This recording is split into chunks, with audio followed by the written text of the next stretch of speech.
வருங்கால அரசு அதிகாரிகள் அனைவரையும் கனவுகான் சேனல் அன்புடன் வரவேற்கிறது. இந்த வீடியோவில் எக்ஸாமுக்கு தேவையான இம்பார்ட்டன்ட் கணக்குலாம் இருக்கு இல்லைங்களா, அதெல்லாம் வந்து தொகுத்து ஒரே வீடியோவாக போட்டிருக்கேன். இந்த வீடியோ வந்து உங்களுக்கு ரொம்ப யூஸ்ஃபுல்லாக இருக்கும். ஸ்கிப் பண்ணாமல் ஃபுல்லாக பாருங்கள். அப்போ தான் வந்து உங்களுக்கு ஒரு சில டெக்னிக்லாம் வந்து கிளியராக புரியும். இந்த வீடியோ வந்து ஸ்டேட் கவர்மெண்ட்டுன்னு இல்லை, எல்லா எக்ஸாமுக்குமே யூஸ் ஆகும். ஸ்டேட் கவர்மெண்ட்லேருந்து சென்ட்ரல் கவர்மெண்ட் இருக்கிற எல்லா எக்ஸாமுக்குமே யூஸ் ஆகும். இதில் வந்து உங்களுக்கு வந்து குறைஞ்சது 10லேருந்து 15 மார்க் எடுக்கிறதுக்கான வழியை இந்த வீடியோ வந்து நிச்சயம் கொடுக்கும். அதுக்கேற்ற மாதிரி தான் ரெடி பண்ணியிருக்கேன். வீடியோ வந்து பார்க்குறவங்க ஃபஸ்ட்டே வந்து குவாலிட்டி ஹையாக வச்சு பாருங்கள். ஏன்னா வந்து ஸ்க்ரீன் ரெக்கார்டில் என்னால் பண்ண முடியுது. போர்டில் எடுக்கணும்னு எனக்கு தான் ஆசை. ஆனால் சில பல பிரச்சனைகளால் என்னால் போர்டில் எடுக்க முடியல. இப்படி தான் எடுத்து போட முடிஞ்சுது. எப்படியாவது கன்வே பண்ணுன்றது தான் வந்து என்னோட எண்ணம். இப்படியாச்சும் கன்வே பண்ணலான்றதுனால இப்படி போட்டிருக்கேன். ஃபஸ்ட்டே வந்து நீங்கள் செட்டிங்ஸில் வீடியோ குவாலிட்டியில் ஹையர் பிக்சர் குவாலிட்டியில் வச்சு பாருங்கள். அப்போ தான் வந்து இது கிளியராக புரியும். இந்த வீடியோவை முழுசாக பார்த்துட்டு உங்களோட அபிப்பிராயத்தை கமெண்ட்டில் சொல்லுங்கள். இதோட பிடிஎஃப் வந்து டெலகிராம் குரூப் லிங்க்கில் ஷேர் பண்ணுறேன். டெலகிராமில் ஜாயின் பண்ணாதவங்க டிஸ்கிரிப்ஷனில் லிங்க் தரேன், ஜாயின் பண்ணிங்க. அதே போல் இதில் ஒரு சில மாடல் வந்து நம்ம எல்லா டைப் சம்மையும் போட்டு வீடியோவை அப்லோட் பண்ணியிருக்கோம். அந்த வீடியோவை வந்து டிஎன்பிஎஸ்சி மேக்ஸ் 25/25 ஒரு பிளேலிஸ்ட் இருக்கும். அந்த பிளேலிஸ்ட்டில் ஆட் பண்ணியிருப்போம். பார்க்காதவங்க பார்த்துக்குங்க. டிஸ்கிரிப்ஷனில் அதுக்கான லிங்க்கும் தரேன். இப்போது சம் எப்படி போடலான்னு பார்க்கலாம். முதல்ல 5500 ஏபிசிடி என பிரிக்க வேண்டும். அது வந்து ஏபியோட ரேஷியோ வந்து 1:2 பிசியோட ரேஷியோ 3:1 சிடியோட ரேஷியோ வந்து 2:3 பிரிக்கணும். அப்படி பிரித்தா ஏ மற்றும் சியோட கூட்டுத்தொகை எவ்வளோ, பி மற்றும் சியோட கூட்டுத்தொகை எவ்வளோன்னு கேட்டிருக்காங்க. இது எப்படி போடலான்னு பாருங்கள். முதல்ல ஏ பி சி டி இருக்கு இல்லைங்களா, அதோட ரேஷியோ அதுக்கு நேராக எழுதிருங்க. ஏபியோட ரேஷியோ 1:2 1:2 அதுக்கு நேராக ஏக்கு நேராக 1 பிக்கு நேராக 2. பிசியோட ரேஷியோ வந்து பிக்கு நேராக 3 சிக்கு நேராக 1. அதுக்கப்புறம் வந்து சிடியோட ரேஷியோ வந்து 2:3 சிக்கு நேராக 2 டிக்கு நேராக 3. இந்தமாரி எழுதிட்டு இப்போ கேப் இருக்கு இல்லைங்களா, இங்கெல்லாம் கேப் இருக்கு இல்லைங்களா, அந்த கேப்புக்கு முன்னாடி என்ன நம்பர் இருக்கோ அந்த நம்பர் எடுத்து போடுங்க. இப்போது இந்த கேப் இருக்குன்னா இதுக்கு முன்னாடி 1 இருக்குன்னா அங்கே 1 போட்டுங்க. சரிங்களா, இங்கே 2 கேப் இருக்குது. அதனால் அதுக்கு முன்னாடி என்ன நம்பர் இருக்குது பாருங்கள், 2 இருக்கா, அந்த 2 வந்து இந்தமாரி போட்டு மொத்தமாக போட்டிங்கன்னா இந்தமாரி வரும் உங்களுக்கு. இதில் வந்து இங்கே வருது இல்லைங்களா நம்பரு, அந்த நம்பர்லாம் வந்து மல்டிப்ளை பண்ணிங்கன்னா உங்களுக்கு கடைசியாக 6:12 4:6 இந்தமாரி வரும். இதில் வந்து நம்ம பண்ணுறதுல எந்த மிஸ்டேக் ஆகும்னா, அவசரத்தில் வந்து மல்டிப்ளை பண்ணுறதுக்கு, அதாவது பெருக்கத்துக்கு பதில் கூட்டிடுவோம். சரிங்களா, அந்த மிஸ்டேக் வரும். அந்த இடத்துல கொஞ்சம் கவனமாக இருந்துங்க. இந்த மாதிரி பண்ணிவிட்டு இந்த 4 ரேஷியோ வருது இல்லைங்களா, அந்த 4 ரேஷியோக்கும் பொதுவாக எதனா வாய்ப்பாட்டில் அடிபட்டுச்சுன்னா, அதாவது 2ஆம் வாய்ப்பாட்டில் அடிபடுத்துங்களா இதில் அதை பண்ணுங்கள். பண்ணிங்கன்னா 3:6:2:3 நிற்கும். இதுதான் வந்து கடைசியாக நம்ம பிரிக்க போகிற ரேஷியோ. சரிங்களா, இதில் மொத்த தொகை 5600 கொடுத்துருக்காங்களா, இதில் வந்து நம்ம பிரிக்க போகிற பங்கு 14, அதாவது 3 6 2 3ன்றது இருக்கு இல்லைங்களா, அதெல்லாம் கூட்டினீங்கன்னா 14 வரும். சரிங்களா, இந்த பங்கு விகிதத்தில் தான் பிரிக்க போகிறோம். இந்த 14 பங்குன்றத பிரிச்சிங்கன்னா, அதாவது 5600 14 பங்காக பிரிச்சிங்கன்னா ஒரு பங்குக்கு வந்து 400 ரூபாய் அப்படின்னு வரும். சரிங்களா, இதுதான் வந்து ஒரு பங்குக்கான மதிப்பு. இங்கே வந்து ஏவும் சிக்கும் ஆன பங்கு கேட்டிருக்காங்களா, ஏ வந்து 3 சி வந்து 2. அப்போது ஏக்கு 3 பங்கு சிக்கு 2 பங்குல, அப்போது ஒரு பங்கோட மதிப்பு நம்மளுக்கு வந்து 400 ரூபான்னு வந்துச்சு. 3 பங்கோட மதிப்பு வந்து 3 × 400 போட்டிங்கன்னா 1200 வரும். அது வந்து ஏவோட மதிப்பு. அடுத்து சியோட பங்கு வந்து 2, நம்மளுக்கு ஒரு பங்கோட மதிப்பு 400 இருக்குது. இதுக்கு 2ஆல் பெருக்கினீங்கன்னா 2 பங்கோட மதிப்பு வந்துடும், அது 800. இது ரெண்டுத்தையும் கூட்டினீங்கன்னா, அதாவது ஏவோட பங்கு வந்து 1200, சியோட பங்கு 800, இது ரெண்டுத்தையும் கூட்டினீங்கன்னா 2000 வரும். இதுதான் வந்து ஏசியோட கூட்டுத்தொகை. அதே மாதிரி தான் வந்து பிசிக்கும் வரும். இதில் 6:2ன்னு வரும். நார்மலாக 6:2ன்னு கொடுத்தாங்கன்னா, ரேஷியோ டைப்பில் கேட்டாங்கன்னா இந்த 6 2 அடித்து 3:1ன்னு போடுவோம். ஆனால் இங்கே பங்கு பிரிக்கிறதுனால 4த்துக்கும் ஒன்றா கட்டாயிரம் மாரி இருந்தால் தான் கட் பண்ணணும், இல்லைனா பண்ணக்கூடாது. இது நல்லா தெரிஞ்சு வச்சுக்கோங்க. நார்மலாக ரேஷியோன்னு கேட்டாங்கன்னா நீங்கள் அதை பண்ணிக்கலாம். இதில் வந்து பங்கு பிரிக்கிறதுனால அதை பண்ணக்கூடாது, பண்ணால் ஆன்சர் தப்பாக வரும். இந்த இடத்துல கவனமாக இருந்துக்குங்க. அடுத்து பகடை கணக்கு. பகடை கணக்கில் நார்மலாக இருக்கிற பகடை இந்தமாரிலாம் டயக்ராம்லாம் கொடுக்காம வெறும் நார்மலான பகடைன்னு சொன்னாங்கன்னா அதோட கூடுதல் வந்து 7 இருக்கும். இதை ஞாபகம் வச்சுக்கோங்க. சரிங்களா, இருக்கத்திலே கம்மியான நம்பரு, இருக்கத்திலே அதிகமான நம்பர் 6, இருக்கத்திலே கம்மியான நம்பர் 1. இது ரெண்டுத்தையும் கூட்டினீங்கன்னா 7 வரும். இது மாதிரி தான் எல்லாத்துக்குமே இருக்கும். அதாவது மாரி 2 5 கூட்டினீங்கன்னா 7, 3 4 கூட்டினீங்கன்னா 7. இதுதான் வந்து நிலையான பகடைக்கான எதிர் பக்கத்தில் அமைகிற மதிப்புகள். சரிங்களா, அடுத்து இந்த மாதிரி கொடுத்துட்டாங்கன்னா என்ன பண்ணலான்னா, இந்த மாதிரி பாக்ஸில் கொடுத்தாங்கன்னா ஒன்று விட்டு ஒரு பாக்ஸில் வரணும். அதுதான் வந்து எதிர் எதிர் பக்கத்தில் அமையும். இப்போ 1க்கு 3 எதிர் பக்கத்தில் அமையும், 2க்கு 5 எதிர் பக்கத்தில் அமையும். இந்த மாதிரி வெளியே வருது இல்லைங்களா, வெளியே வர்றது ரெண்டும் எதிர் எதிர் பக்கத்தில் அமையும். இப்படி போட்டுடணும். சப்போஸ் இந்த மாதிரி கொடுத்தாங்கன்னா அதை 1 விட்டு 1 1 விட்டு 1 மிச்சம் இருக்கிறது எதிர் எதிர் பக்கத்தில் அமையும். இப்படி வந்துடும். சரிங்களா? அடுத்து இந்த மாதிரி பகடையாக கொடுத்தாங்கன்னா என்ன பண்ணலான்னா, இதே டைப் தான் வந்து 2 கொடுத்தாலும் சரி, 3 கொடுத்தாலும் சரி, 4 கொடுத்தாலும் சரி, அதை நான் எக்ஸ்பிளைன் பண்ணியிருப்பேன் பகடை முழுசாகவுமே. அதுவுமே பிளேலிஸ்ட்டில் இருக்கும், பார்க்காதவங்க பார்த்துக்குங்க. இப்போது முதல்ல வந்து 3 நம்பர் கொடுத்துருக்காங்க இல்லைங்களா ஒரு பகடையிலையும். அந்த 3 நம்பரில் காமனாக 2 நம்பர் எது எது இருக்குன்னு பாருங்கள். இங்கே 1ஆம் பகடிக்கும் 4ஆம் பகடிக்கும் காமனாக என்ன இருக்கும் பாருங்கள். 1 4த்தையும் பார்த்தீங்கன்னா 2 4 காமனாக இருக்கும். இங்கேயும் 2 4 காமனாக இருக்கும். அப்போ மிச்சம் இருக்கு இல்லைங்களா 3, இங்கே 6, இது 2 வந்து எதிர் எதிர் திசையில் அமையும். சரிங்களா? இதில் இன்னொரு விஷயம் தெரிஞ்சுங்க, பக்கத்தில் வர்றது எதிர் எதிர்க்கு வராது. இது வந்து முக்கியமான விஷயம். இதை வச்சு நீங்கள் ஆப்ஷனில் எலிமினேட் கூட பண்ணலாம். அது தெரிஞ்சு வச்சுக்கோங்க. அடுத்து 1ஆம் பகடியும் 3ஆம் பகடியும் எடுத்துக்கோங்க. இதில் 3 4 காமனாக இருக்குது. 3 4 காமனாக இருக்கா? அப்போ மிச்சம் இருக்கிறது 5 2. சரிங்களா? அது 2 எதிர் எதிர் பக்கம் வரும். சரிங்களா? இப்போது 3 6 2 5 வந்துருச்சு. மிச்சம் இருக்கிறது 1 4 தான். அதுதான் வந்து மிச்சம் இருக்கிற எதிர் எதிர் பக்கங்கள். சரிங்களா? இது முடிஞ்சிடும். சப்போஸ் உங்களுக்கு வந்து 2 காமனாக இல்லாமல் ஒரே ஒரு நம்பர் மட்டும் காமனாக இருக்குன்னா எப்படி போடலான்னா, இங்கே பாருங்கள் 2ஆவது பகடியும் 3ஆவது பகடியும் எடுத்துங்க. இதில் 3ஆம் நம்பர் காமனாக இருக்குங்களா, அது எடுத்துங்க. சரிங்களா? அந்த 3 வந்து மேலே 1 கீழே 1 எழுதிக்கிங்க. எழுதிட்டு கடிகார முள் திசையில், அதாவது கிளாக் வைஸில் எழுதிட்டே வரணும். நம்பரை 3 இருக்குங்களா, 3க்கு அடுத்து 1 இருக்குங்களா, இந்த வரிசையில் எழுதின்னு வரணும். 3க்கு அடுத்தது 1, 1க்கு அடுத்தது 2, இந்த வரிசையில் எழுதி முடிச்சிட்டிங்களா. அதுக்கப்புறம் வந்து கீழே வந்து ஒரு 3 போட்டிருக்கீங்களா, அதுக்கு வந்து கடிகார முள் திசையில் 3க்கு அப்புறம் 4, 4க்கு அப்புறம் 5, இந்த மாதிரி போட்டிங்கன்னா இதில் வர நேருக்கு நேர் நம்பர் இருக்கு இல்லைங்களா, அதாவது 2க்கு எதிர் 5, 4க்கு எதிர் 1, இங்கே வந்தால் அதே ஆன்சர் தான் வரும். அப்படி கூட செக் பண்ணிங்க. உங்களுக்கு எப்படி கேட்குறாங்களோ அதுக்கேற்ற மாதிரி ஆன்சர் பண்ணுறதுக்கு ரெடியாக இருங்க. அடுத்து வரிசை கணக்கு. இது எப்படி ஹேண்டில் பண்ணலான்னா, நம்ம நார்மலாக வந்து வரிசை கணக்குனா இருக்கிற நம்பரை கூட்டி மைனஸ் பண்ணி அந்த மாதிரிலாம் போடுவோம். அந்த மாதிரிலாம் பண்ணாதீங்க, ஆன்சர் தப்பாக சான்ஸ் இருக்குது. இதுக்கான ஆன்சர் வந்து 40னா 41 39 கொடுத்துருப்பாங்க. இது ரெண்டுத்தில் எதனா ஒன்று மாற்றி போட்டுருவோம். அந்தமாரி பண்ணாமல் இந்தமாரி சம்மை எப்படி போடலான்னா, ரேகா என்ற மாணவி மேலிருந்து 12வது இடம் பிடித்துள்ளார். அதாவது மேலே இருந்து 12வது இடத்த பிடிச்சிருக்காங்களா, 12வது இடத்த ஃபிக்ஸ் பண்ணி வச்சுருங்க. இங்கே ரேக்கா இருக்காங்க. அப்போது 12வது இடத்துல பிடிச்சிருக்காங்கன்னா மேலே வந்து 11 பேர் இருப்பாங்களா, அதை 11ன்னு எழுதிக்கிங்க. அடுத்து வகுப்பில் மொத்தம் 52 பேர். இங்கே மொத்தமாக வந்து வகுப்பில் 52 பேர். அவங்க கீழேருந்து எத்தனாவது இடத்துல இருப்பாங்கன்னு கேட்குறாங்க. சரிங்களா? இது எப்படி போடலான்னு பாருங்கள்.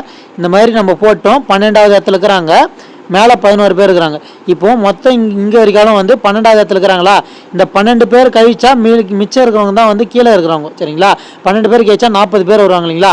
அப்போது கீழே இருக்கிறவங்க 40 பேர். கூட்டி பாருங்கள், 40 + 11 வந்து 51, நடுவில் இருக்கிற ரேக்கா 1. சரிங்களா? 52 பேர். சரியாக போச்சுங்களா? இப்போ வந்து இவங்களுக்கு கீழே வந்து 40 பேர் இருக்காங்கன்னா இவங்க வந்து கீழேருந்து எத்தனாவது இடத்துல இருக்காங்கன்னு கேட்குறாங்க. அப்போ இவங்களுக்கு கீழே 40 பேர் இருக்காங்கன்னா இவங்க வந்து ஒரு இடத்துல இருப்பாங்களா, அப்போ 41வது இடமா அவங்க இடம், அதை வச்சு 41வது இடம் அப்படின்றத ஞாபகம் வச்சுக்கலாம். சரிங்களா? இதை வந்து நார்மலாக நம்ம வந்து எண்ணெய் வந்து கூட்டி கழிச்சு போட்டோம்னா நம்மளுக்கு வந்து ஆன்சர் தப்பாக வரும். இப்படி போட்டோம்னா இதுக்கு வந்து ஆன்சர் 41ங்களா, ஆப்ஷனில் 42 கொடுத்துருப்பாங்க, 40 கொடுத்துருப்பாங்க. நம்ம வந்து 40 போகிறதுக்கும் 42 போகிறதுக்கும் சான்ஸ் இருக்குது. அதனால் அப்படி பண்ணாமல் இந்தமாரி டைப்பில் போட்டிங்கன்னா தப்பு வராமல் தவிர்க்கலாம். சரிங்களா? அடுத்து கடிகார கணக்கு.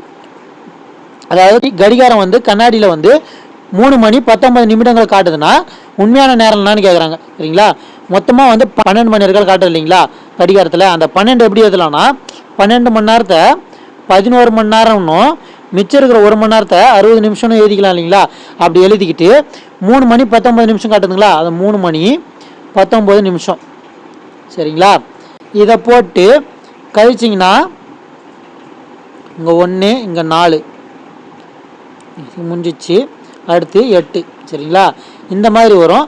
இதுதான் வந்து கடிகார, அதாவது கண்ணாடியில் பார்க்குறப்போ கடிகாரத்தோட நேரம். இது வந்து ரொம்ப ஈஸி தான், ஒரே ஒரு சின்ன இது தான், அதை வச்சு மைனஸ் பண்ணிட்டீங்கன்னா சரியாக போகுது. சரிங்களா? அடுத்து ஆட்கள் நாட்கள் கணக்கு. ஆட்கள் நாட்கள் கணக்கில் ஏ ஒரு வேலை 20 நாள் செய்கிறாங்க, பி ஒரு வேலை 30 நாள் செய்கிறாங்களா, ஏவும் பி சேர்ந்து எவ்வளோ நாள் செய்வாங்கன்னு கேட்குறாங்க. ஏ வந்து 20 நாள், பி வந்து 30 நாள் போட்டாச்சு. இது ரெண்டுத்துக்கும் எல்சிஎம் எடுக்கணும். எல்சிஎம் எடுத்தீங்கன்னா 60ன்னு வரும். இதுதான் வந்து முழு வேலையோட மதிப்பு. சரிங்களா? இப்போ இங்கே 20ன்னு இருக்குங்களா, 20 3ஆல் பெருக்குனீங்கன்னா 60ன்னு வருமா? அந்த 3ன்றது தான் வந்து ஒரு நாள் ஏ செய்கிற வேலையோட மதிப்பு. இப்போது பி வந்து 30 நாள் செய்தா, அப்போது 2ஆல் பெருக்குனீங்கன்னா 60 வருமா? அப்போது பி வந்து ஒரு நாளைக்கு செய்கிற வேலையோட பங்கு வந்து 2. சரிங்களா? எல்சிஎம்ன்றது ஒன்றும் இல்லை, இருக்கிறதுல சின்ன காமனான நம்பர். அதாவது நீங்கள் பெருக்குனீங்கன்னா இந்த 20ஆலையும் 30ஆலையும் பெருக்குனீங்கன்னா ஒரே அந்த நம்பர் வந்து காமனாக வந்துடணும் அப்படின்ற மாதிரி இருக்கிற நம்பர் தான் வந்து எல்சிஎம் நம்பரு. அது வந்து நீங்கள் ஆல்ரெடி தெரிஞ்சு வச்சுருப்பீங்க. இதுக்கான வீடியோவும் நம்ம வந்து ஆல்ரெடி போட்டிருக்கோம். அது வந்து அந்த பிளேலிஸ்ட் சொன்னோம் இல்லைங்களா, அதில் இருக்கும், பார்த்துக்குங்க. இப்போது ஏவும் பியும் சேர்ந்து வந்து எத்தனை நாள் செய்வாங்கன்னு கேட்டிருக்காங்க. இப்போ ஏவும் பியும் சேர்ந்து ஒரு நாளைக்கு எவ்வளோ வேலை செய்வாங்கன்னு பாருங்கள். ஏவோட பங்கு ஒரு நாளைக்கு 3, பியோட பங்கு வந்து ஒரு நாளைக்கு 2ன்னு சொன்னோம். அது ரெண்டுத்தையும் கூட்டினீங்கன்னா 5 வரும். சரிங்களா? மொத்தமாக ஒரு நாளைக்கு வந்து ஏவும் பியும் சேர்ந்து 5 பங்கு வேலை செய்கிறாங்க. மொத்தமாக 60ன்றது தான் வந்து முழு வேலை. அதை வந்து ஒரு நாளைக்கு 5 பங்கு வேலை செஞ்சாங்கன்னா அதை நீங்கள் அடிச்சிங்கன்னா 12ன்னு வரும். ஆக 12 நாள் தான் வந்து இவங்க 2 பேர் சேர்ந்து செஞ்சால் அந்த வேலை முடிகிறதுக்கான காலம். இதே வந்து இந்த மாதிரி மாற்றி கேட்டாங்கன்னா ஏவும் பியும் சேர்ந்து ஒரு வேலை 8 நாள் செஞ்சாங்க, பி வந்து அந்த வேலை 24 நாளில் செய்கிறாங்கன்னா ஏ வந்து எத்தனை நாளில் செய்வாங்கன்னு கேட்பாங்க. இதுக்கு முன்னாடி போட்ட கணக்கு அதே மாதிரி தான் இதுவும். அதோட பங்கு மட்டும் பார்த்துங்க. ஏ பியோட பங்கு வந்து இங்கே 3ன்னு வந்திருக்கு, பியோட பங்கு வந்து 1ன்னு வந்திருக்கு. இப்போ ஏவும் பியும் சேர்ந்து 3 பங்கு, பி மட்டும் 1 பங்குனா இந்த பியோட பங்கு 1ன்றத போட்டு ஏ பி சேர்ந்து செய்கிறதுல பியோட பங்கு கழிச்சிங்கன்னா ஏவோட பங்கு வந்துடும். அப்போது ஏவோட பங்கு வந்து இங்கே 2ன்னு வரும். சரிங்களா? இங்கே முழு வேலை வந்து 24ன்னு சொன்னோம் இல்லைங்களா, அதாவது எல்சிஎம் எடுத்து வர நம்பர் வந்து 24, அதுதான் வந்து முழு வேலை. அந்த முழு வேலையில் ஏவோட பங்கு, அதாவது 2 பங்கு செய்கிறாங்க இல்லைங்களா, அதை வகுத்திங்கன்னா வர பதில் தான் வந்து ஏ மட்டும் தனியாக செய்கிற வேலையோட மதிப்பு. சரிங்களா? அடுத்து தனி வட்டி கூட்டு வட்டி. தனி வட்டி கூட்டு வட்டிக்கு வந்து ஃபார்முலாலாம் எதுவுமே இல்லாமல் எப்படி போடலான்னு பாருங்கள். முதல்ல அசல் வந்து 10,000, 10% வட்டி, 3 ஆண்டுக்கு எவ்வளோன்னு கேட்குறாங்க. சரிங்களா? இப்போ தனி வட்டி வந்தால் எப்படி போடலாம், கூட்டு வட்டி வந்தால் எப்படி போடலான்னு பாருங்கள். முதல்ல பர்சன்டேஜ்னு கேட்டாவே வந்து உங்களுக்கு ஒன்று தெரிஞ்சு வச்சுங்க. முதல்ல கொடுக்குறாங்க இல்லைங்களா, அது வந்து 100%. சரிங்களா? அதை கடைசியிலேருந்து ஒரு புள்ளி தள்ளி வச்சு அதை கேன்சல் பண்ணிங்கன்னா அது வந்து 10%. இன்னொரு புள்ளியை தள்ளி வச்சிங்கன்னா அது வந்து 1%. முதல்ல 1%ஓட மதிப்பு மட்டும் தெரிஞ்சு வச்சுங்க. சரிங்களா? இங்கே டைரெக்டாக 10% மதிப்பு கேட்கறதுனால ஒரே ஒரு பாயிண்ட் மட்டும் தள்ளி வச்சு அதுக்கான மதிப்பு வந்து 1000 எடுத்துக்கிறோம். இதே வந்து 3%, 4%லாம் கேட்டாங்கன்னா 1% கண்டுபிடிச்சிட்டு 3% கேட்டாங்கன்னா 3 பெருக்குனீங்கன்னா வர மதிப்பு தான் வந்து 3%க்கான மதிப்பு. இதையும் நான் எக்ஸ்பிளைன் பண்ணியிருப்பேன், அந்த வீடியோவில் இருக்கும், பார்த்துக்குங்க. இப்போது 10% மதிப்பு தான் நம்ம கேட்டிருக்காங்க, அது வந்து 1000. சரிங்களா? இப்போது தனி வட்டின்னு பார்த்தீங்கன்னா ஒரு ஆண்டுக்கு வந்து 1000, அதாவது 10% சொன்னாங்க இல்லைங்களா, இதில் வந்து 10% வந்து 1000 ரூபாய் வரும் நம்மளுக்கு வட்டி. இதே வந்து நம்மளுக்கு வந்து மொத்தம் 3 வருஷத்துக்கு கேட்டிருக்காங்க, அதை 3ஆல் பெருக்கிட்டிங்கன்னா போதும் 3000ன்னு வரும். இதுதான் வந்து தனி வட்டிக்கான வட்டி தொகை. சரிங்களா? இதில் வந்து மொத்த தொகைன்னு கேட்டாங்கன்னா அசல் 10,000 இருக்கு இல்லைங்களா, அது கூட இந்த வட்டி 3000 சேர்த்துட்டிங்கன்னா வர்றது தான் வந்து மொத்த தொகை. சரிங்களா?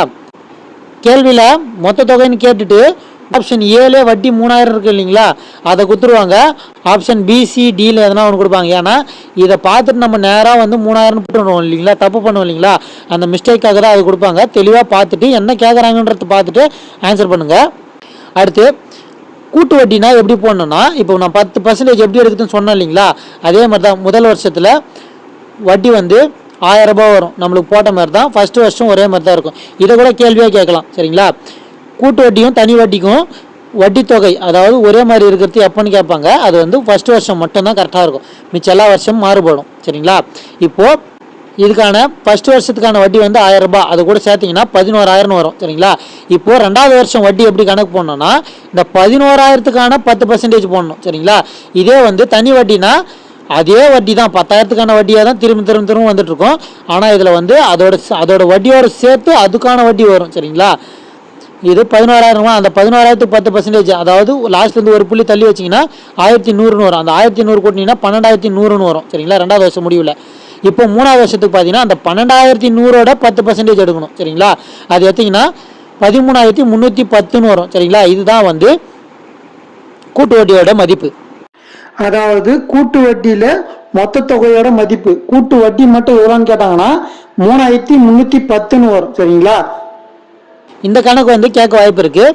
ஒரு தொகையை வந்து கூட்டு வட்டியில் வந்து 10 வருஷத்தில் 2 மடங்கு ஆச்சுன்னா 16 மடங்கு ஆகிறதுக்கு எத்தனை வருஷம் ஆகும் அப்படின்னு கேட்பாங்க. சரிங்களா, இது வந்து கூட்டு வட்டிக்கும் தனி வட்டிக்கும் ஒரே இது தான். சரிங்களா, முதல் வருஷத்தில், அதாவது நம்ம ஸ்டார்டிங்கில் 0 போடுறோம் இல்லைங்களா, 0 வருஷத்தில் 1 மடங்கு இருக்கும். நம்ம இப்போ எத்தனை போட்டோம்னா 1 மடங்கு இருக்கும் நம்ம போட்ட அமௌண்ட்டு. 10 வருஷத்தில் 2 மடங்கு ஆகுதுன்னு சொல்லியிருந்தாங்க. சரிங்களா, அதை அப்படியே போட்டுக்கோங்க.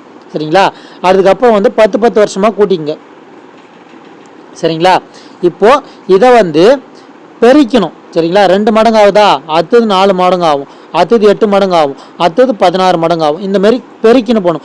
கூட்டு வட்டினா பெருக்கின்னு போகணும். சரிங்களா, இதை ஞாபகம் வச்சுங்க. கூட்டு வட்டினா பெருக்கிட்டு போகணும். சரிங்களா, இந்த மாதிரி பெருக்கிட்டே போனீங்கன்னா 16 மடங்குன்னு வந்து நிற்கும். அது வந்து 40வது வருஷத்தில் நிற்கும். இதுதான் வந்து இதுக்கான பதில். சரிங்களா, இதே தனி வட்டியில் இந்த மாதிரி கேட்டாங்கன்னா எப்படின்னா, இந்த 0, 10, 20, 30, 40 இந்த வருஷம் இப்படி தான் போகும். ஆனால் இதோட மடங்கு எப்படி போகுது பாருங்கள். 1 மடங்கு 2 மடங்கு ஆச்சுன்னா 10 வருஷத்தில் 2 மடங்கு ஆச்சுன்னா 20 வருஷத்தில் 3 மடங்கு ஆகும், 30 வருஷத்தில் 4 மடங்கு ஆகும், 40 வருஷத்தில் 5 மடங்கு ஆகும். சரிங்களா, இதோட முழு தொகை இது. சரிங்களா, இந்த மாதிரி தான் ஆகும். இதை பார்த்து வச்சுக்கோங்க. அடுத்து, ஒரு தோட்டத்தில் முதல் வரிசையில் 23 ரோஜா செடிகள் உள்ளன, 2ஆம் வரிசையில் 21 ரோஜா செடிகள் உள்ளன, 3ஆம் வரிசையில் 19 ரோஜா செடிகள் உள்ளன எனில் கடைசி வரிசையில் 5 செடிகள் உள்ளன என்றால் மொத்தம் எத்தனை வரிசை உள்ளன? சரிங்களா, இதுக்கான ஃபார்முலா மெத்தட் இது. அதாவது கூட்டுத்தொடரோட formula an = a + n - 1 × d. இதுதான் வந்து ஃபார்முலா. ஏன்னா கடைசியில் இந்த 5 செடி இருக்கு இல்லைங்களா, அது ஏன்னா வந்து ஸ்டார்டிங்கில் 23 செடி இருந்துச்சிங்களா, அது n - 1னா என்ன நம்மளுக்கு தெரியாது. அதுக்கப்புறம் வந்து டிஃப்ரென்ஸ்னு பார்த்தீங்கன்னா 2 குறைஞ்சிட்டு 23, 21 அதுமாரி 2 குறைஞ்சிக்கிட்டே வருது. அப்போ டிஃப்ரென்ஸ் வந்து 2 தான். ஆனால் அது வந்து -2 குறைஞ்சிக்கிட்டே வரதுனால -2 இப்படி போட்டிங்கன்னா ஆன்சர் இப்படி வரும். சரிங்களா, ஆனால் நானாக என்ன பண்ணுவேன்னா, இப்படி ஆன்சர் போகிறதுக்கு எனக்கு ஃபார்முலா தெரியாததுனால என்ன பண்ணுவேன்னா, முதல் வரிசையில் 23ன்னு சொல்லிட்டாங்க, 2ஆம் வரிசையில் 21ன்னு சொல்லிட்டாங்க. நான் பால் மாறாமல் இந்தமாரி 2 குறைச்சி 5 எத்தனாவது இது வரிசையில் வருதுன்றது போட்டே பார்த்துருவேன். இதுதான் வந்து ஈஸி. சரிங்களா, ரொம்ப பெரிய இது கொடுத்துட்டாங்கன்னா ஒரு 100 வரிசை 200 வரிசை கொடுத்துட்டாங்கன்னா தான் கஷ்டம். ஆனால் அவங்க இந்தமாதிரி தான் கொடுப்பாங்க, சின்ன சின்ன வரிசை தான் கொடுப்பாங்க. அதனால் ஈஸியாக போட்டுடலாம். அடுத்து வயது கணக்கு. வினோத் மற்றும் அசோக்கின் தற்போதைய வயது வந்து முறையே 3:4 என்ற விகிதத்தில் உள்ளது எனில் 5 ஆண்டுகளுக்கு பிறகு அவர்களின் வயது முறையே 7:9 மாறும் எனில் அசோக்கின் தற்போதைய வயது என்னன்னு கேட்குறாங்க. சரிங்களா, இது வந்து வினோத் அசோக் 2 பேரோட ரேஷியோ. அது வந்து 3:4. 5 வருஷத்துக்கு அப்புறம் வந்து 7:9ன்னு வரும். சரிங்களா, இது வந்து ஒரு ரேஷியோவில் இருக்கும், அதனால் இது எக்ஸ்னு வரும். இதை வந்து 3x + 5, அதாவது 5 வருஷத்துக்கு அப்புறம்னா 7ன்னு வருமா, அது ஒரு இதுவாக எழுதிக்கணும். அது கீழே வந்து இந்த ஈஸ்ட்டு போட்டாங்கன்னா டிவைடுன்னு போடணும். அது வந்து கீழே 4x + 5 = 9 எழுதணும். இதை சால்வ் பண்ணிங்கன்னா நம்மளுக்கு வந்து ஆன்சர் வந்து எக்ஸோட மதிப்பு, அதாவது இந்த எக்ஸோட மதிப்பு 10ன்னு வரும். இது கூட பெருக்குனிங்கன்னா 3 கூட பெருக்குன்னா 30ன்னு வரும். 30 4 கூட பெருக்கினா 40 வரும். 30:40 வரும். அப்போது தற்போதைய அசோக்கின் வயது வந்து 40, வினோத்தின் வயது கேட்டால் 30. இப்படி போடலாம். ஆனால் நம்ம வந்து ஆப்ஷன் வெரிஃபிகேஷன் மெத்தட் போட்டாங்கன்னா இன்னும் ஈஸியாக வந்துடும். அது எப்படின்னு பாருங்கள். இப்போது தற்போதைய வயதுனா இதுதான் தற்போதைய வயது, 3:4ன்னு கொடுத்துருக்காங்க ரேஷியோ. நம்ம வந்து முதல் ஆப்ஷன் எடுத்துக்கலாம். சரிங்களா, 40ன்னு எடுத்துக்கலாம். 40ன்னு எடுத்தோம்னா 3:4ன்னு இருக்குங்களா. இப்போது 40 வயசுனா இப்போ 4 எதால் பெருக்குன்னா 40 வரும்னா 10ஆல் பெருக்குன்னா வருங்களா. அதே மாதிரி இதையும் 10ஆல் பெருக்குங்க, 30, 40 வருதுங்களா. அப்போது 30:40ன்னு வரும். சரிங்களா, இப்போது 5 வருஷத்துக்கு அப்புறம் இதோட ரேஷியோ வந்து 7:9 இருக்கணும். 5 வருஷத்துக்கு அப்புறம்னா இப்போது 30:40ன்னு வந்துடுது. இதே வந்து 5 வருஷத்துக்கு அப்புறம் அவங்களோட ரேஷியோ 7:9 இருக்கணும். 5 வருஷத்துக்கு அப்புறம்னா 2 பேருக்குமே 5 வயசு எக்ஸ்ட்ரா இருக்குமா. அப்போது 35:45ன்னு வரும்.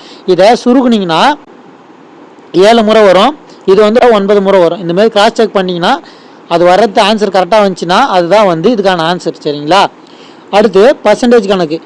ரூபாய் 50ல் 25% எவ்வளோன்னு கேட்குறாங்க. சரிங்களா, இப்போது ஒரு அமௌண்ட்டு கொடுத்துருக்காங்கன்னா அது வந்து 100%. சரிங்களா, 25% எவ்வளோன்னு கேட்குறாங்க. இப்போது 100%ல் பாதி 50%. இப்போது 100% இருக்குது, அதில் பாதி 50%, அதில் பாதி 25%. இப்படியே பாருங்கள். இப்போ முழு அமௌண்ட் எவ்வளோ, 50 கொடுத்துருக்காங்களா, 50ல் பாதி 25, 25ல் பாதி 12. இதுதான் வந்து இதுக்கான ஆன்சர். 12,000 ரூபான்றது தான் வந்து 25%க்கான மதிப்பு. சரிங்களா, அடுத்து 20 லிட்டர் 500 மில்லி லிட்டர் எத்தனை சதவீதம், அதாவது 20 லிட்டரில் 500 மில்லி லிட்டர் எவ்வளோ சதவீதம்னு கேட்குறாங்க. சரிங்களா, இது எப்படி போடலான்னு பாருங்கள். எதை வந்து கேட்குறாங்க, சரிங்களா, எதோட சதவீதம் கேட்குறாங்க. இப்போ மில்லி லிட்டரோட சதவீதம் கேட்குறாங்களா, அப்போது அதை மேலே போட்டுக்கணும். 20 லிட்டரில் எவ்வளோன்னு கேட்குறாங்களா, அதை வந்து கீழே போட்டுக்கணும். 20 லிட்டர்னால் நம்ம 20ன்னு போட்டோம்னா தப்பாக ஒரு ஆன்சரு. 20 லிட்டர் இங்கே மில்லி லிட்டரை கம்பேர் பண்ணுறோன்னா இங்கேயும் மில்லி லிட்டராக மாற்றிக்கணும். லிட்டராக மில்லி லிட்டராக மாற்றோம்னா ஒரு லிட்டருக்கு வந்து 1000 மில்லி லிட்டரு. இப்போது 20 லிட்டருக்கு 20,000 மில்லி லிட்டர் வரும். சரிங்களா, இது போட்டு நம்மளுக்கு சதவீதம் தேவை, அதனால் 100ஆல் பெருகணும். சரிங்களா, இந்த ஜீரோ இந்த ஜீரோக்கு இந்த ஜீரோ இந்த ஜீரோ இந்த ஜீரோ இந்த ஜீரோ இந்த ஜீரோக்கு இந்த ஜீரோ கேன்சல் ஆகிடும். இந்த 2 5 இருக்கு இல்லைங்களா, இதை அடிச்சிங்கன்னா 2.5ன்னு வரும். இந்த பர்சன்டேஜ் இதுதான் வந்து இதுக்கான பதில். 2.5% தான் இதுக்கான பதில். சரிங்களா, அடுத்து ஒரு நகரத்தின் தற்போதைய மக்கள் தொகை வந்து 1,40,000 எனில் அந்த நகரத்தின் ஆண்டு மக்கள் தொகை வளர்ச்சி விகிதம் 5% எனில் 3 ஆண்டுகளுக்கு பிறகு மக்கள் தொகை தோராயமாக என்ன இருக்கும். சரிங்களா, இது வந்து நம்ம வந்து என்ன பண்ணுவோம், 5% வந்து வருஷத்துக்கு அதிகமாகுது. அப்போது 3 வருஷத்துக்கு வந்து 5%, அதாவது 3 × 5% 5%ன்னு போட்டு 5% எவ்வளவோ அவ்வளோ கண்டுபிடிச்சி ஆன்சர் பண்ணுவோம். ஆனால் அது தப்பு. ஒவ்வொரு வருஷமும் 5% ஆகுதுன்னா நம்ம கூட்டு வட்டிக்கு சொன்னோம் இல்லைங்களா, அதாவது ஃபஸ்ட்டு வருஷத்தில் அதாவது 1,40,000 இருக்கு இல்லைங்களா, அந்த 1,40,000க்கு 1 புள்ளி தள்ளி வச்சா 10% சொன்னேன், 2 புள்ளி தள்ளி வச்சா 1% மதிப்பு சொன்னேன். அப்போ 1% மதிப்பு கண்டுபிடிச்சிருங்க. நம்மளுக்கு வந்து 5% வேணும். அப்போ 5ஆல் பெருகுனீங்கன்னா 5% மதிப்பு வந்துடும். சரிங்களா, 20 2 மிச்சம் 5 7 7,000ன்றது தான் வந்து 5%ஓட மதிப்பு. இப்போது ஆல்ரெடி வந்து 1,40,000 இருக்குது, இது கூட 7,000 சேர்ந்துச்சுன்னா 1,47,000 வரும். அதுக்கப்புறம் வந்து 2வது வருஷம் வந்து அந்த 1,47,000லேருந்து 5% எவ்வளவோ அதை போடுங்க. சரிங்களா, அது போட்டிங்கன்னா 1,54,350 வரும். இது 2வது வருஷத்தோட முடிவில் இருக்கும். திருப்பி அதோட 5% எவ்வளோன்னு கண்டுபிடிச்சிங்கன்னா இந்த மாதிரி 1,62,267.5ன்னு வரும் மதிப்பு. இவங்க வந்து தோராயமாகன்னு கேட்குறாங்க இல்லைங்களா, கேட்டாங்கன்னா அதுக்கு நியரஸ்ட் வேல்யூ எவ்வளோ இருக்குதோ, அதாவது 1,62,200 இருக்கு இல்லைங்களா, அது இருக்கும். இதே வந்து ஆன்சரில் 1,62,067 அந்த மாதிரி கொடுத்துருந்தாங்கன்னா 67 தான் வரும். எது அது கிட்ட இருக்கோ அதை போட்டுக்கோங்க. அதுதான் வந்து அப்ராக்சிமேட் வேல்யூ. ஏன்னா அவங்க எக்ஸாக்ட் வேல்யூ கேட்கல, அப்ராக்சிமேட் வேல்யூ தான் கேட்டிருக்காங்க. அடுத்து கூட்டுத்தொகை. கூட்டுத்தொகைக்கான ஃபார்முலா வந்து இதுக்கு முன்னாடி நம்ம போட்டிருப்போம். அதோட ஃபார்முலா எப்படி ஞாபகம் வச்சுக்கிறதுன்றதையும் அந்த வீடியோவில் சொல்லியிருப்போம். அதுவும் வந்து அந்த பிளேலிஸ்ட்டில் இருக்கும். அந்த வீடியோவும் பார்க்காதவங்க பார்த்துங்க. இதை நான் சொல்கிறதுக்கான முக்கியமான விஷயம் என்னென்னா, முதல் 20 நம்பரோட கூட்டுத்தொகைனா மட்டும்தான் வந்து இந்த ஃபார்முலா வரும். சரிங்களா, இதே வந்து முதல் 100 இரட்டை எண்களோட ஃபார்முலா தான் வந்து n × n+1 அப்படின்னு வரும். சரிங்களா, ஏன்னா அதில் வந்து என்னன்றது என்னன்னா எத்தனை எண் இருக்கோ அதுதான் மதிப்பு. லாஸ்ட்டாக இருக்கிறத வந்து நம்ம என்னன்னு போட்டு போடக்கூடாது. அதுக்காக தான் இந்த சம்மியை எடுத்திருக்கேன். இப்போது இதில் வந்து அதாவது பாதி ஒற்றைப்படை எண் பாதி இரட்டைப்படை எண்ணாக இருக்கும். சரிங்களா, அதனால் பாதி தான் அந்த எண்ணே. சரிங்களா, எண்ணுன்றது பாதி இருக்கும் அதில். அதை வச்சு இது போட்டுக்குங்க. இதுக்கான டைப்பும் நம்ம கொடுத்துருக்கோம், அதையும் வந்து டிஸ்கிரிப்ஷனில் இருக்கிற வீடியோவில் பார்த்துக்குங்க. அடுத்து லாப நஷ்ட கணக்கு. இதுலையுமே ரொம்ப ஈஸியான கணக்கு தான். நம்ம பார்த்தோன்னே ஐயோ லாப நஷ்டமானு சொல்லிட்டு கன்ஃபியூஸ் ஆகிடுவோம். அதனால் இந்தமாரி டைப்பில் யூஸ் பண்ணி பாருங்கள், ரொம்ப ஈஸியாக இருக்கும். ஒரு கடைக்காரர் ஒரு பொருளை 100 ரூபாய்க்கு வாங்கி 20 ரூபாய்க்கு பழுது பார்த்து அந்த பொருளை 150 ரூபாய்க்கு விற்றால் அவரது லாப சதவீதம் என்னன்னு கேட்குறாங்க.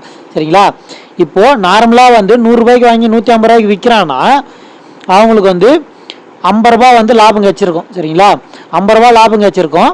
கீழே வந்து அவரோட விலை 100 ரூபாய்க்கு வாங்குறாரு இல்லைங்களா, அது நம்மளுக்கு பர்சன்டேஜில் கேட்கறதுனால 100ஆல் பெருக்கணும். இந்த 100 போட்டோன்னா 50% வந்துடும். சரிங்களா, ஆனால் இதில் வந்து பழுது பார்க்கறதுக்குன்னு ஒரு 20 ரூபாய் செலவு பண்ணுறாரு இல்லையா, அதையும் சேர்த்துக்கணும்.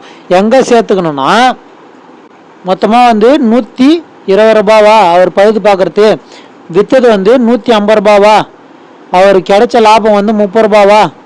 சரிங்களா, அதை போட்டுருங்க, 30 ரூபான்னு போட்டுருங்க. போட்டு அதுக்கு கீழே வந்து இங்கே வந்து அவரோட மதிப்பு, அதாவது அடக்க விலை தான் கீழே போடணும். சரிங்களா, லாபமோ நஷ்டமோ கேட்டாங்கன்னா அவருக்கு எவ்வளோ செலவாயிருக்கோ அதை வச்சு தான் நம்ம அதை கண்டுபிடிக்க முடியும். சரிங்களா, அதுக்கு வந்து 120 ரூபான்னு போடணும். 100 ரூபான்னு போட்டிங்கன்னா தப்பாக ஒரு ஆன்சரு. போட்டு நம்மளுக்கு வந்து பர்சன்டேஜில் வேணும், அதனால் 100ஆல் பெருக்கிறோம். இந்த ஜீரோ வந்து இந்த ஜீரோவோட கேன்சல் ஆகிடும். 12 வந்து 6ஆம் வாய்ப்பாடில் 2 முறை, இங்கே 6ஆம் வாய்ப்பாடில் 5 முறை போகும். 2ஆம் வாய்ப்பாடில் இது 5 முறை வரும். 5 × 5 25, 25% லாபம்ன்றது தான் வந்து கரெக்டான ஆன்சர். சரிங்களா? இதே வந்து லாபம் நஷ்டம்னு கேட்டாங்கன்னா அவங்களோட அடக்க விலை வேணும். இதே வந்து டிஸ்கவுண்ட், அதாவது தள்ளுபடி பண்ணுறாங்க இல்லையா, தள்ளுபடியில் வந்து குறித்த விலையிலேருந்து தான் தள்ளுபடி பண்ணுவாங்க. வாங்கின விலையிலேருந்து தள்ளுபடி பண்ணாங்கன்னா அவங்களுக்கு வந்து டேட்டாவே நஷ்டம் தான் ஏற்படும். அதனால் அதை பண்ண மாட்டாங்க, குறித்த விலையில் போடுவாங்க. இப்போ 100 ரூபாய்க்கு ஒரு பொருளை வாங்கி 150 ரூபான்னு குறித்து வச்சுட்டு அதுலேருந்து 10% கம்மி பண்ணுறோம் அப்படின்னு சொல்லிட்டு அப்படி கொடுத்தாங்கன்னா தான் அவங்களுக்கு லாபம் கிடைக்கும் இல்லைங்களா. நார்மலாக 100 ரூபாய் வாங்கி அதுலேருந்து 10% டிஸ்கவுண்ட் கொடுத்தாங்கன்னா 90 ரூபான்னு வந்துடும். அது வந்து அவங்களுக்கு டேரெக்டாக நஷ்டம் தரும். அதனால் அப்படி பண்ண மாட்டாங்க. லாபம் நஷ்டம்னு கேட்டாங்கன்னா அவங்க வாங்கினதுலேருந்து கம்பேர் பண்ணணும். இதே வந்து தள்ளுபடி பண்ணாங்கன்னா அவங்க வந்து குறித்த விலையிலேருந்து பண்ணணும். இதை தெரிஞ்சு வச்சுக்கோங்க. அடுத்து இந்த தள்ளுபடி கணக்கு பார்க்கலாம். ஒரு கடைக்காரர் தனது பொருளை வாங்கிய விலையில் 20% அதிகமாக குறிக்கிறார், ஆனால் பணத்திற்கு 30% தள்ளுபடி அனுமதிக்கிறார். அதாவது அவங்க வாங்குறவங்களுக்கு 30% தள்ளுபடி அனுமதிக்கிறார்னா அவரது நிகர லாபம் அல்லது நஷ்ட பர்சன்டேஜ் எவ்வளோன்னு கேட்குறாங்க. இப்போது நம்ம இந்தமாரி சம்ம கொடுத்துட்டாங்கன்னா அப்படியே போடுவோம். அப்படி போட வேண்டாம். ஒரு 100 ரூபான்னு எடுத்துக்கங்க. இருக்கிறதுலே ஈஸியான மதிப்பு 100 ரூபா தான். சரிங்களா? அவர் வந்து ஒரு பொருளை 100 ரூபான்னு வாங்குறாருன்னு வச்சுங்க, அதுக்கு 20% அதிகமாக வைக்கிறார். 20% 100 ரூபாயில் எவ்வளோனா 20 ரூபா. அப்போது 120 ரூபா அவர் குறித்த விலை. சரிங்களா? ஆனால் அந்த பணத்திற்கு 30% தள்ளுபடி தரார்.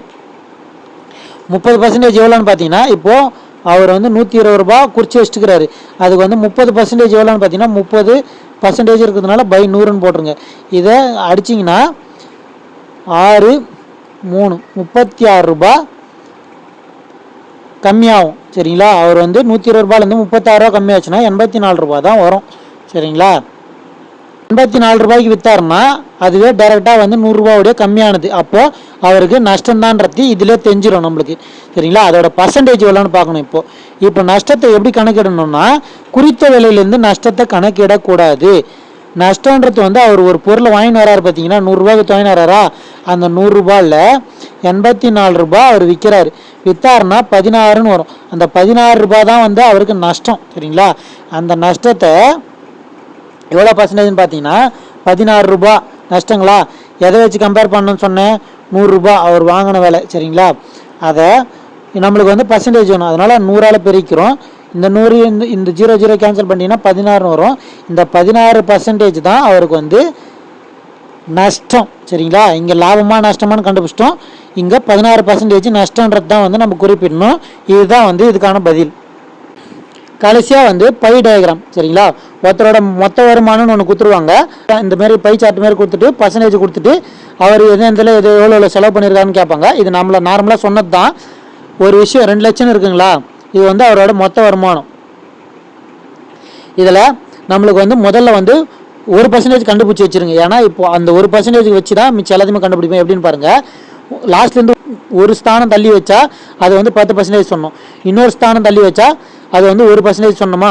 அப்போது 2000ன்றது தான் வந்து 1%க்கான மதிப்பு. 1%ஆன மதிப்பு வந்து 2000 கண்டுபிடிச்சிட்டோம். இப்போ நம்மளுக்கு வந்து எது வேணுமோ அதை நீங்கள் வந்து அது வந்து பெருகுனீங்கன்னா வந்துடும். இப்போது 1%க்கான மதிப்பு 2000. நம்ம ஆட்டோ கட்டணம் கண்டுபிடிக்கிறோம்னா ஆட்டோ கட்டணத்துக்கான பர்சன்டேஜ் வந்து 5%. 5ஆல் பெருகுனீங்கன்னா உங்களுக்கு 5%க்கான மதிப்பு வந்துடும். 0 0 0 10. அப்போது ஆட்டோ கட்டணத்துக்கான மதிப்பு வந்து 10,000. சரிங்களா? இதை வச்சு 1% கண்டுபிடிச்சிங்கன்னா போதும். மிச்சம் எல்லாத்துக்கான மதிப்பையும் ஈஸியாக கண்டுபிடிச்சிடலாம். மொத்தமே அவ்வளோதான் வரும். சரிங்களா? இதை தான் வந்து போலீஸ்லேயும் பிசியும் 5 மார்க்காக கேட்பாங்க, 5 கொஸ்டினாக கேட்பாங்க. சரிங்களா? ஈஸியாக ஆன்சர் பண்ணிடலாம் இதுக்கு. இதே வந்து டிகிரியில் கொடுத்துட்டாங்கன்னா அப்படி கேட்டாங்கன்னா என்ன பண்ணலான்னா, இப்போது ஒரு வட்டம் இருக்குன்னா அந்த வட்டத்துக்கான முழு டிகிரி வந்து 360 தானே, நம்மளுக்கு தான் தெரியும்ல. ஒரு வட்டத்துக்கான முழு டிகிரி வந்து 360 டிகிரி. அப்போது 360 டிகிரி தான் வந்து 100%. இந்த வட்டமே வந்து 360 டிகிரிங்களா. அப்போது 100% 360 டிகிரி, அது வந்து 60,000 ரூபாய். சரிங்களா? இப்போது அதில் பாதி 360 பாதி 180 டிகிரிங்களா. இங்கே பணத்தில் பாதி, அதாவது 60,000 பாதி 30,000 போட்டோமா. அடுத்து 180 டிகிரியில் பாதி 90, 50%ல் பாதி 25. இங்கே 180 டிகிரியில் பாதி 90 டிகிரி, 30,000 பாதி 15,000. இந்த மாதிரி 100 50 25% இந்த 3%க்கான மதிப்பு கண்டுபிடிச்சிட்டோம். இப்போ வந்து எக்ஸ்ட்ரா என்ன கண்டுபிடிக்க போகிறோம்னா இங்கே 100% இருக்கு இல்லைங்களா, அதில் ஒரு ஸ்தானம் தள்ளி வச்சா 10% சொன்னோன்னா அப்போ அதுக்காக கேன்சல் பண்ணிங்கன்னா 6000 வரும். இது வந்து 10%க்கான மதிப்பு. 10%னா ஒரு புள்ளி தள்ளி வச்சுமா, இங்கேயும் டிகிரியில் ஒரு புள்ளி தள்ளி வச்சுன்னா 360ல் ஒரு புள்ளி தள்ளி வச்சுன்னா 36 டிகிரின்னு வரும். அதுதான் வந்து 10%க்கான மதிப்பு. அதாவது 10%க்கு 36 டிகிரி 6000 ரூபா. சரிங்களா, ஈக்குவல். சரிங்களா, அடுத்து இதில் பாதி 10%ல் பாதி 5%.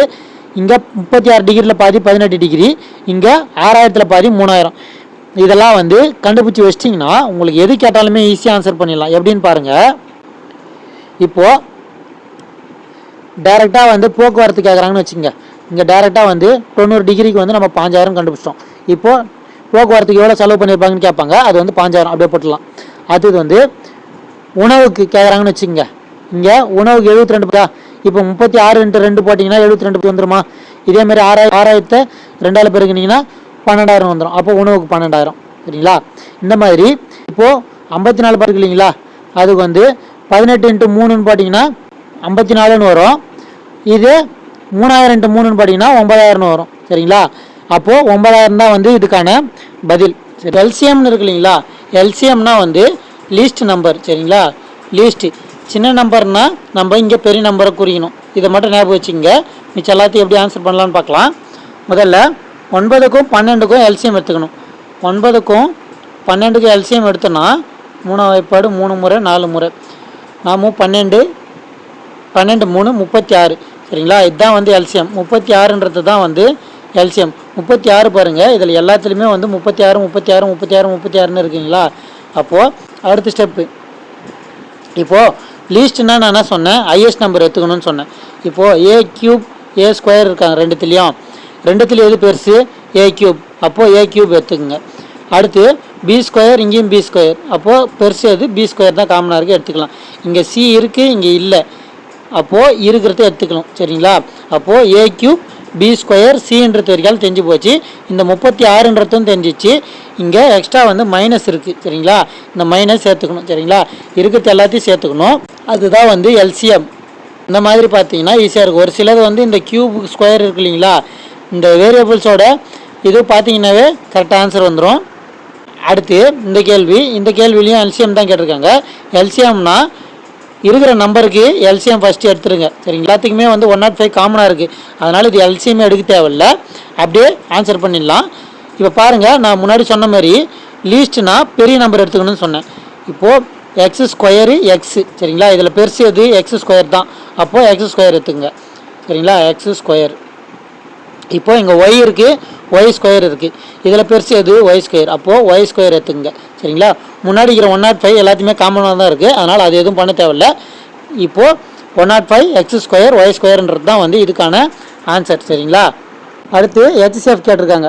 இப்போ இதுக்கு முன்னாடி வந்து எல்சிஎம் சொன்னோம். எல்னா வந்து லீஸ்ட்டு, ஹெச்னா ஹையஸ்ட்டு. சரிங்களா, அதுக்கு லீஸ்ட்னா ஹையஸ்ட் நம்பர் எடுத்துக்கணும், ஹையஸ்ட்னா லீஸ்ட் நம்பர் எடுத்துக்கணும். சரிங்களா, இப்போது இந்த ஃபஸ்ட்டு நம்பர்லாம் விட்டுருங்க. ஃபஸ்ட்டு வேரியபிள்ஸ் பார்க்கலாம்.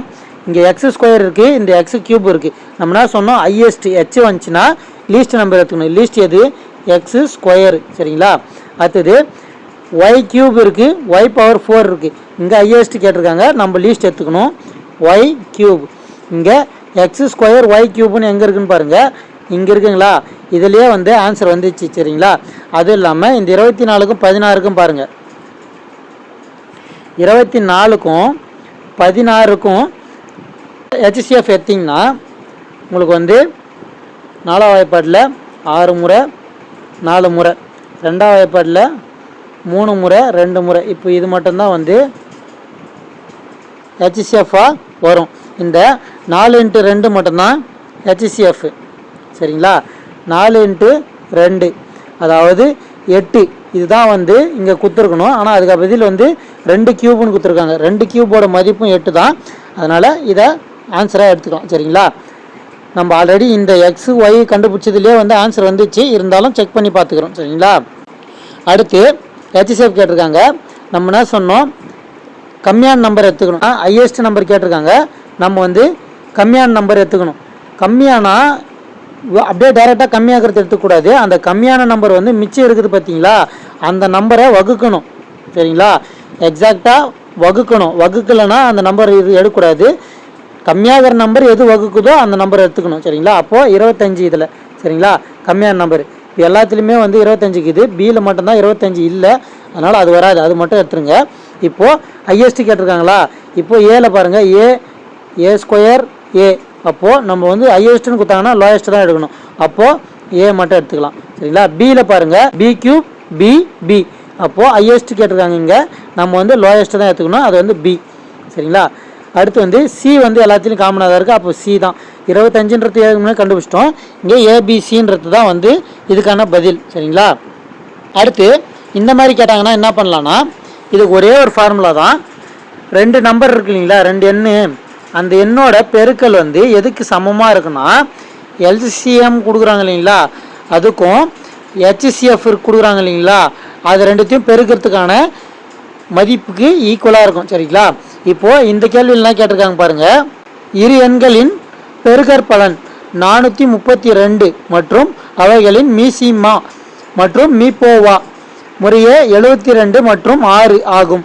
அவ்வெண்களில் ஒரு எண் வந்து 24 எண்ணின் மற்றொரு எண் என்னன்னு கேட்குறாங்க. சரிங்களா? இது எப்படி சால்வ் பண்ணலாம்னா, நம்ம என்ன சொன்னோம், 2 நம்பர். சரிங்களா?